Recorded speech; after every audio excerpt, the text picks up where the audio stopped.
خدا شاهد بعضی از چیزها رو نمیتونیم بگیم باور نمیکنن مردم، فکر میکنن داریم قهرمان سازی میکنیم.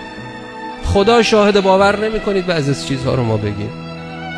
شما الان باور میکنید که رئیس جمهورتون که کاخ ریاست جمهوری در اختیار او هست، بهترین خانه ها در اختیار او هست، در 6 ماه در پستوی اتاق استراحت دفترش بخوابه با همسرش، 6 ماه زندگی خانوادگیش در اتاق پستوی دفتر اداریش در دفتر ریاست جمهوری باشه. باور میکنید؟ باور ناپذیره.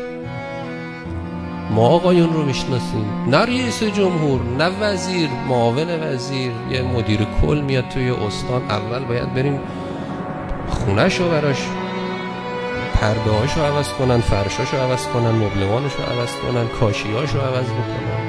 ما که دیدیم بالاخره اینا هم هستن، اینا هم جز واقعیات نظام ماست.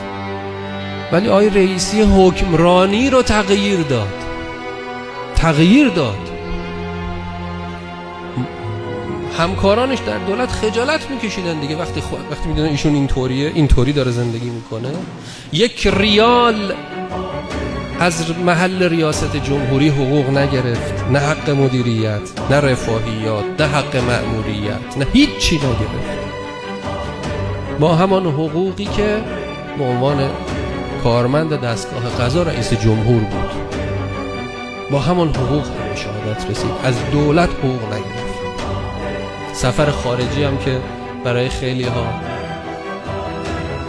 مزیت دریافت حق مأموریت دلاری و ارزی داشت، ایشون حق مأموریت رو برید، گفت ما در سفرهامون به کسی حق مأموریت نمیدیم، حقوق میگیریم. 1 هفته قبل از شهادتش هم معاون اداری مالی نهاد ریاست جمهوری رو صدا کرد و گفت صورت مخارج شخصی من و خانوادم رو بیارید، ناهارایی که خوردیم توی نهاد، سفرهایی که اگر رفتیم، و پرداخت کرد.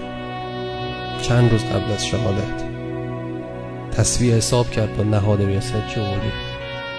ناهار رئیس جمهور پول ناهارش رو حساب کرد.